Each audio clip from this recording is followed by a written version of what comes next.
언니, 큰일 났어요. 누가 언니 이름을 명단에 올렸대요. 어젯밤엔 대문 앞에 종이까지 떨어져 있었어요. 정전된 새벽이었어요. 방 안은 고요했지만 공기가 눌린 듯 무거웠지요. 촛불 하나가 겨우 흔들리며 벽에 길게 그림자를 만들었어요. 바람도 없는데 불꽃만 작은 숨결처럼 떨렸습니다. 대문 쪽에서 아주 미세한 발소리가 스쳐갔다 멈추었어요. 눈도 내리지 않은 날인데 대문 아래 먼지가 흐트러져 있었어요. 어둠 속의 사소한 틈 하나까지도 불안하게 느껴졌습니다. 여러분도 이런 기척을 느껴본 적 있으시지요? 누가 말을 걸지 않았는데 마음속에서 먼저 대답이 나올 것 같은 이상한 순간. 저도 그 새벽엔 그랬어요. 말로 설명하기 어려운 서늘함이 뒤통수를 타고 내려오더라고요. 촛불이 갑자기 크게 흔들렸어요. 그리고 그 흔들림이 멈추기도 전에 대문 아래에서 털썩하는 소리가 들렸어요. 저는 천천히 문을 열어 아래를 살폈지요. 잘게 접힌 종이 한 장이 바람도 없이 떨어져 있었습니다.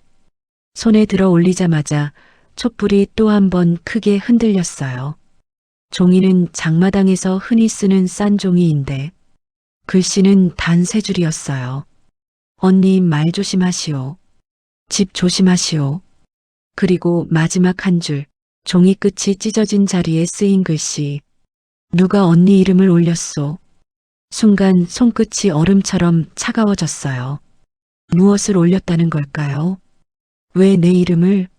나는 누구에게도 장마당에서든 집안에서든 탈북 이야기를 꺼낸 적이 없었지요.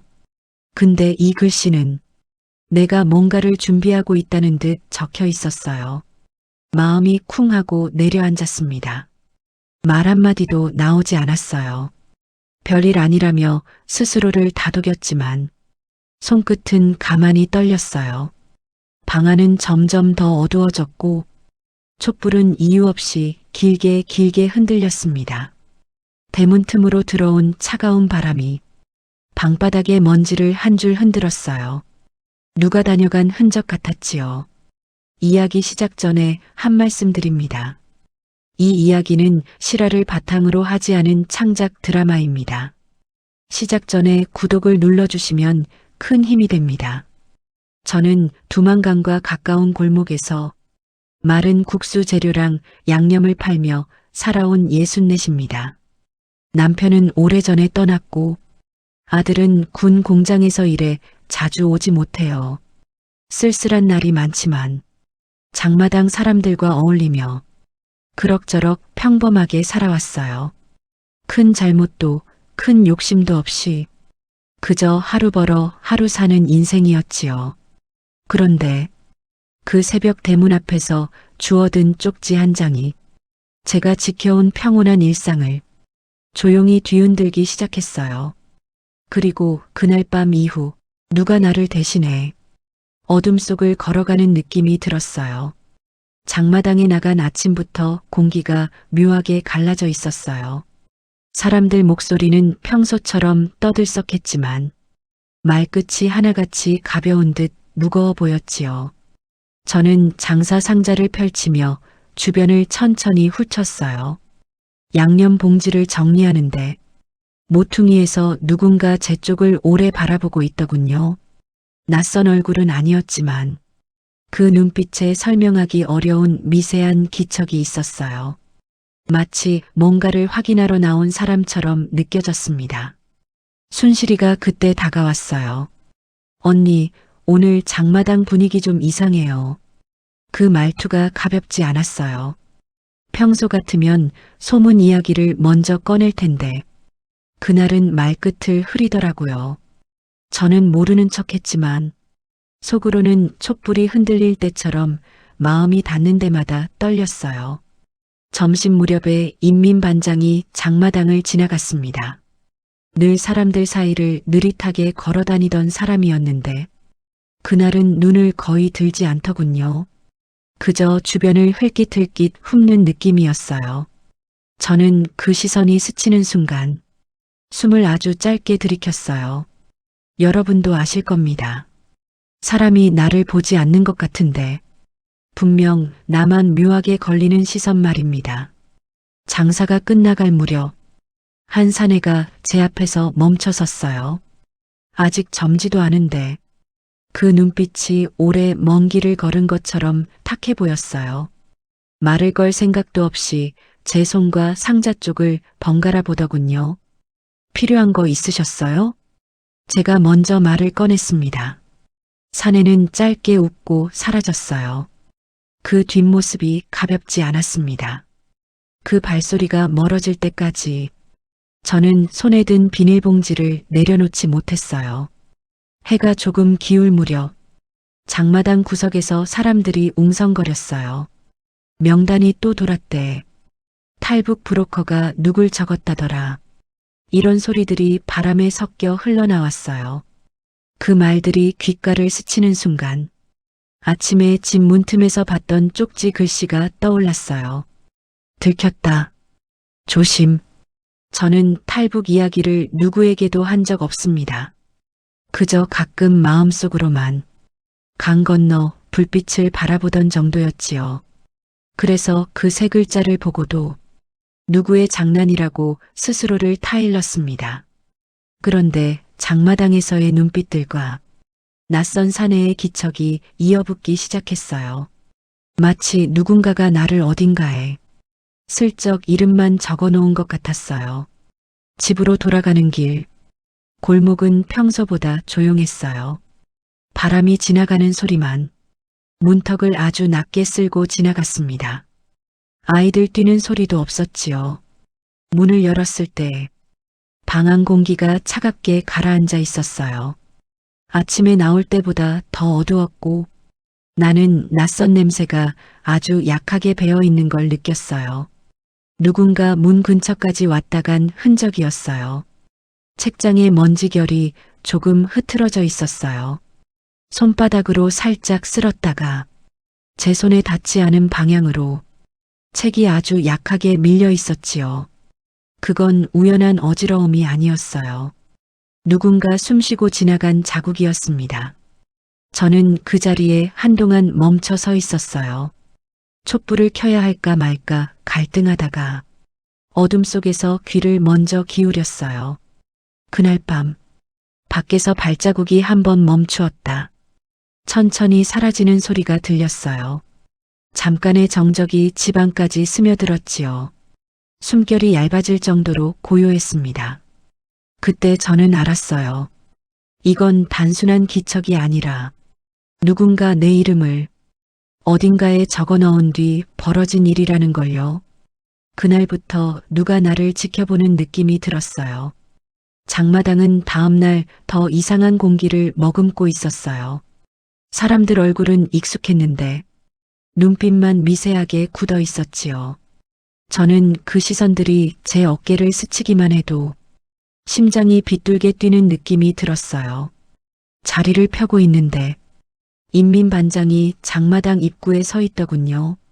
평소처럼 서류철을 손에 든 것도 아니고 사람들과 얘기하는 것도 아니었어요. 그저 이쪽을 가만히 보고 있었습니다. 고개를 돌리는 순간 눈이 아주 잠깐 마주쳤어요. 그 짧은 순간이 이상하게 깊게 남았어요. 왜 하필 지금 나를 보고 있었을까?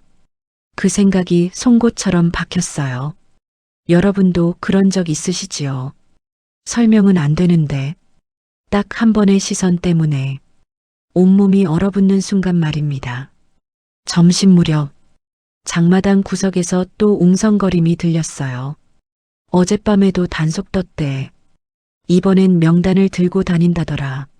누가 누구 적었다는 소문이 있더라. 단어 하나하나가 기척처럼 귓가를 스쳤습니다.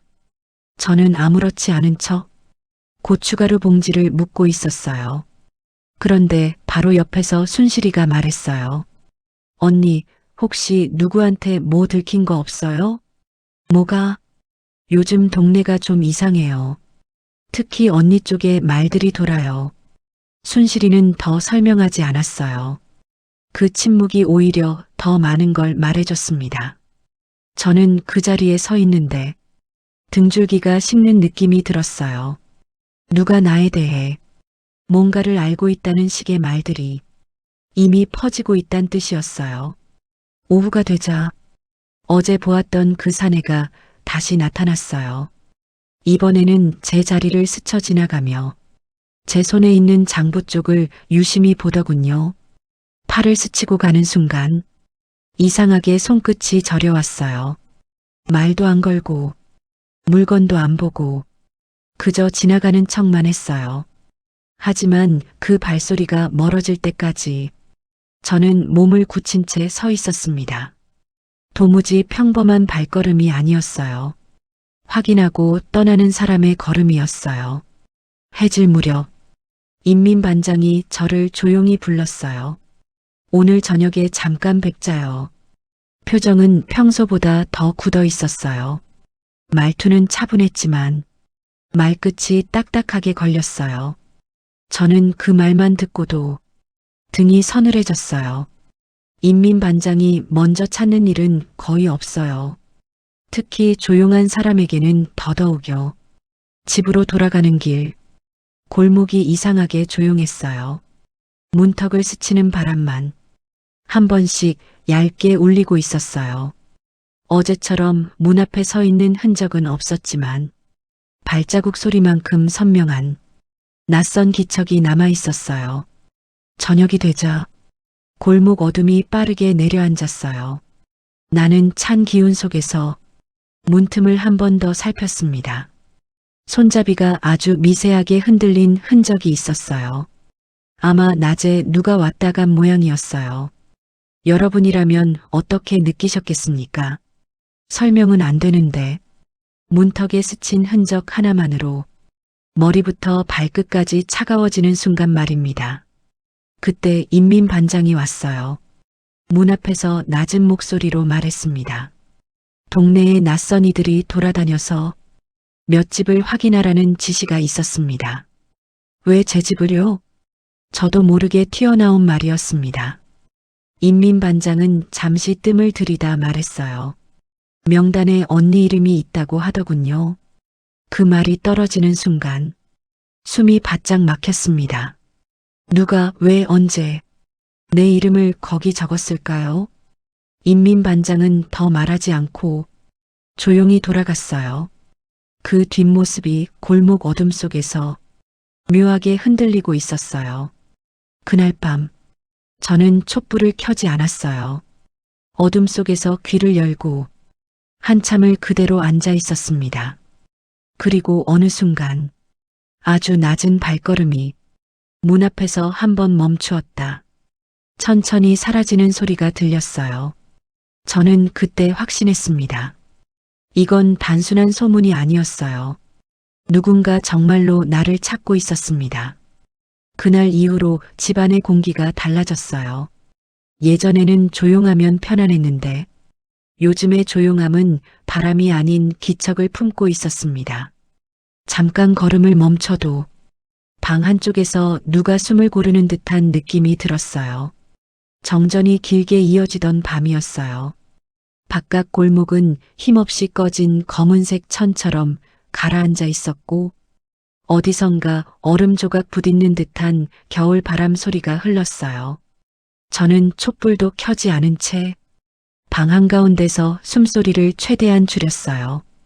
그렇게 한참을 앉아 있는데 대문 앞에서 아주 낮고 얇은 발소리가 멈췄어요. 문을 두드리지는 않았습니다. 그저 멈춰 있었어요. 그 침묵이 오히려 더 크게 울렸습니다. 여러분은 아실 겁니다. 때때로 소리보다 멈춤이 더 무섭다는 걸요. 잠시 뒤 발소리는 그대로 사라졌어요. 그제야 심장이 뒤늦게 크게 뛰기 시작했어요. 저는 그 밤을 거의 뜬 눈으로 지냈습니다. 다음 날 장마당에 나갔더니 순실이가 빨리 다가왔어요. 얼굴은 심하게 굳어 있었고 말은 최대한 작은 목소리로 흘러나왔어요. 언니, 어제 동네에 군차가 다녀갔어요. 그 말에 손이 잠시 떨렸습니다. 군차가 그냥 다니는 일은 드물지요. 보이부나 단속팀이 함께 움직일 때가 많아요. 순실이는 이어 말했어요. 그리고 누군가가 언니 이름을 말하더라고요. 어디선가는 들려왔다나요? 누가 왜 내 이름을 말했을까요? 그건 곧 확인 대상이라는 뜻이었어요. 장마당을 둘러보는데 사람들 시선이 딱 한 박자 늦게 떨어졌어요. 기척이 너무 뚜렷해서 등이 계속 서늘하게 식어갔습니다. 점심 무렵 장마당 한쪽에 낯선 남자 둘이 서 있었어요. 장사꾼은 아닌 얼굴이었고 손에는 서류 봉투 같은 걸 들고 있었어요. 그중 한 명이 제가 서 있는 쪽을 아주 천천히 훑어보았습니다. 말을 걸지는 않았어요. 확인하는 눈빛이었습니다. 집으로 돌아가는 길, 골목 입구에 종이 한 장이 떨어져 있었어요. 바람에 굴러온 줄 알았는데 종이를 집어들자 뒷면에 작은 손자국이 묻어 있었어요. 아이 손도 아니었고 제가 만진 흔적도 아니었어요. 누가 다녀갔다는 뜻이었지요. 집 안에 들어갔을 때 바닥 먼지가 얇게 밀린 흔적이 있었어요. 어제와는 다른 방향으로 발자국이 희미하게 찍혀 있었어요. 저는 걸음을 멈췄어요. 자리에 서서 숨조차 들이쉬기 어려웠어요. 그때였어요. 서랍 안쪽에서 종이 한 장이 떨어져 나왔습니다. 아무도 건드릴 리 없는데 서랍을 열자마자 종이가 삐져나오듯 떨어졌지요. 종이는 손바닥만 한 크기였고 거칠게 접힌 자국이 3번 나 있었어요. 그걸 펼쳤을 때 제가 믿지 못할 문장이 적혀 있었어요. 명단에 올린 사람은 브로커가 아니요. 순간 손에서 힘이 풀렸어요. 그 말은 곧 누군가가 내 이름을 일부러 올렸다는 뜻이었어요. 누가? 왜? 최근까지 떠올릴 만한 사람이 없었어요. 단 한 사람. 그저 몇 번 마주쳤을 뿐인 납품꾼 사내 하나뿐이었어요. 하지만 여기서 소반전이 발생했습니다. 쪽지 아래에는 작게 눌러 쓴 글씨가 이어져 있었어요. 당신을 해치려는 게 아니요. 다른 사람이 위험해서 그랬소. 그 문장을 읽는 순간 제 머릿속이 온통 뒤섞였어요. 저를 위험하게 만든 사람이 저를 보호하고 있다는 말일까요? 아니면 누군가를 감추기 위해 저를 미끼로 세운 걸까요? 여러분이라면 어떤 쪽이라고 생각하시겠습니까? 쪽지를 다시 접어넣고 문 쪽을 바라보는데 차가운 바람이 문틈으로 스며들며 촛불 없는 방 안을 스치고 지나갔어요. 그리고 저는 그때 아주 작은 이상함을 발견했습니다. 쪽지 모서리에 제가 모르는 글씨체로 오늘 밤이라고 쓰여 있었어요. 명단도, 발자국도, 낯선 사내도, 그리고 이 쪽지도 이건 끝이 아니라 더 큰 시작이었어요. 그날 밤 이후로 저는 괜히 창문을 더 조심스럽게 열었어요. 바람이 스치는 소리도 누가 문틈을 들여다보는 기척처럼 느껴졌지만 이상하게도 며칠 동안 아무 일도 일어나지 않았습니다.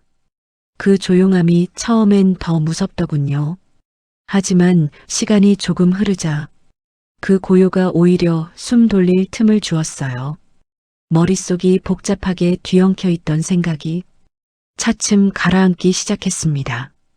아침마다 장마당에 나가면서 저는 일부러 주변을 천천히 둘러보았어요. 예전 같으면 무심히 지나쳤을 작은 것들이 요즘은 더 또렷하게 보였어요. 어디선가 끓는 국수 냄새, 장사꾼들이 천을 펄럭이며 펼치는 소리, 얼어붙은 바닥을 쓸며 다니는 발자국. 그런 소리들이 다시 삶의 일부로 돌아오는 느낌이었어요.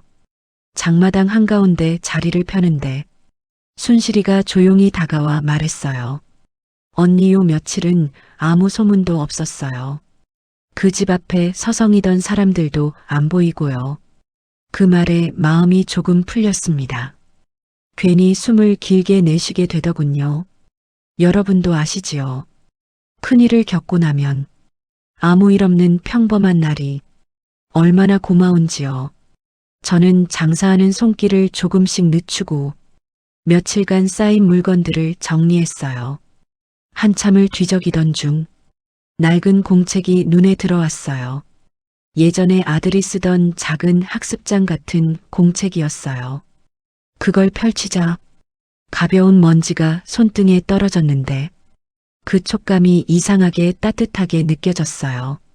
그래서인지 오랜만에 마음속이 조금 누그러졌습니다. 집에 돌아오는 길, 골목 바람은 여전히 차가웠지만 예전처럼 숨이 멎을 만큼 서늘하지는 않았어요. 문고리에 손을 올려놓는 일이 더 이상 두렵게 느껴지지 않았습니다. 조심스럽게 문을 열었을 때 집안 공기가 아주 조금 따뜻해져 있었어요. 아들은 요즘 퇴근길에 종종 얼굴을 비추었어요. 예전처럼 말이 많지는 않았지만 제가 불 안 켜고 앉아 있으면 괜찮아요? 하고 은근히 묻더라고요. 저는 별일 아니라고 했어요. 그러나 그 말투에 담긴 걱정이 이상하게 고마웠습니다. 며칠 뒤 서랍 정리를 하다가 그 종이를 다시 꺼냈어요. 접힌 자국이 더 깊어져 있었고 모서리가 조금 달아 있었어요. 그 글자가 그때와는 다르게 보였어요. 누군가 나를 해치려고 명단에 올린 게 아니라면 그 사람은 왜 그런 선택을 했을까요? 누구를 지키려고 나를 대신 세운 걸까요? 그 의문이 여전히 남아 있었지만 예전처럼 날카롭게 마음을 찌르지는 않았어요. 저는 종이를 다시 조심스럽게 접어 서랍 안쪽으로 밀어 넣었습니다. 여러분도 느끼실 겁니다. 두려움이 조금 가라앉을 때 찾아오는 그 미묘한 평온함. 모든 게 해결된 건 아닌데 그래도 살아볼 만한 느낌이 드는 순간 말이지요. 그날 밤 촛불을 켜지 않은 채 방 안에 앉아 있는데 문 바깥에서 아주 작은 눈발 소리가 들렸어요. 따뜻하지도 시끄럽지도 않은 그저 흩어지는 소리. 그 소리를 들으면서 저는 아주 조용히 깨달았어요. 사람이란 참 이상해서 무서운 일을 겪고도 다시 누군가를 믿어보고 싶어지는 순간이 온다는 걸요. 하지만 그 평온함은 오래가지 않았어요. 눈발소리 사이로 어디선가 익숙한 발소리가 아주 천천히 가까워지고 있었거든요. 그날 이후로 한 달이 흘렀어요. 눈은 여러 번 내렸다가 녹았고 장마당 사람들 얼굴에도 겨울 기운이 익숙해졌어요. 저 역시 예전처럼 장사를 하고 집에 돌아오면 작은 방을 정리하며 조용히 하루를 마무리하는 날들이 이어졌습니다. 이상하게도 그동안 가슴속을 누르던 공포는 희미해졌어요. 사람들 시선도 전처럼 매섭지 않았고 인민반장마저 요즘은 그냥 지나가며 눈인사만 했습니다. 모든 게 서서히 제자리로 돌아오는 듯 했어요. 조용히 하루를 마무리하는 날들이 이어졌습니다. 이상하게도 그동안 가슴속을 누르던 공포는 희미해졌어요. 사람들 시선도 전처럼 매섭지 않았고 인민반장마저 요즘은 그냥 지나가며 눈인사만 했습니다. 모든 게 서서히 제자리로 돌아오는 듯 했어요. 여러분도 아시지요? 사람 마음은 참 빨리 익숙해진다는 걸요. 불안도 시간이 지나면 조용히 가라앉는다는 걸요. 그렇게 평온이 돌아온 듯한 어느 날, 장마당에서 장사를 정리하고 있는데 순실이가 종종 걸음으로 다가왔어요. 얼굴이 잔뜩 굳어 있었어요. 언니 큰일 났어요. 무슨 일인데 그래? 순실이는 주변을 한번 둘러보더니 더 낮은 목소리로 말했어요. 그때 언니 이름을 명단에 올린 사람이 죽었다고 하더라고요. 손끝이 찬바람처럼 식어갔습니다. 누가 올렸다고 했나요? 내 목소리는 거의 들리지 않는 속삭임이었어요. 순실이는 잠시 뜸을 들이다 말했습니다. 그 브로커 있잖아요. 그 사람 아니었대요. 저는 숨을 멈췄어요. 그럼 누가 명단에? 그 말을 하기도 전에 순실이가 제 손을 잡았어요. 언니, 언니 아들이에요. 순간 세상이 멈춘 듯 했어요. 바람 소리도, 사람들 말소리도 모두 멀어지는 느낌이었어요. 무슨 소리야? 우리 애가 왜? 순실이는 조심스럽게 이어 말했어요. 언니 아들이 그 브로커 만났었다더군요. 본인은 언니를 지키려고 했다는데 그게 일이 잘못된 것 같아요. 저는 한 걸음 물러섰습니다. 장마당의 소란이 갑자기 아주 멀리에서 들리는 듯 했어요. 아들이 왜 그랬을까요? 집으로 돌아오는 길, 발걸음이 자꾸 멈춰졌어요. 집 앞 골목에서 아들이 대문 앞에 서 있었습니다. 얼굴은 지쳐 있었고 눈밑이 붉게 내려앉아 있었어요. 엄마 나 할 말 있어요. 그 말투는 어딘가 무너져 있었어요. 집 안에 들어와 촛불 하나 켠 채 서로 마주 앉았어요. 아들은 한참 동안 말하지 못했습니다. 입술만 떨리고 있었어요. 그리고 아주 천천히 진실이 흘러나왔어요. 엄마 이름 내가 올렸어요. 심장이 크게 한번 내려앉았어요. 왜 그런 짓을 했어? 목소리가 떨렸습니다. 아들은 고개를 숙이고 더 말했어요. 엄마를 데리고 나도 같이 넘으려고 했어요. 브로커가 그랬어요. 명단에 올리면 보호해준다고. 그 말을 믿었어요. 아들의 어깨가 천천히 흔들렸어요. 근데 잘못된 거였어요. 그쪽에서 엄마를 먼저 데려가려 했어요. 그래서 내가 그 사람한테 맞서려고 했어요. 그날 밤 엄마 집 앞에 온 사람들, 그중 한 명은 나였어요. 저는 아무 말도 할 수 없었어요. 아들의 눈빛에는 죄책감과 두려움과 흐리지 않은 사랑이 함께 섞여 있었습니다. 그제야 모든 조각이 맞춰졌어요. 쪽지, 발자국, 정체 모를 기척들, 그리고 나를 노리는 듯한 단속의 움직임들. 모든 시작은 아들이 나를 지키려고 한 행동이었어요. 그 서툰 보호가 오히려 더 깊은 위험을 불러왔던 거지요.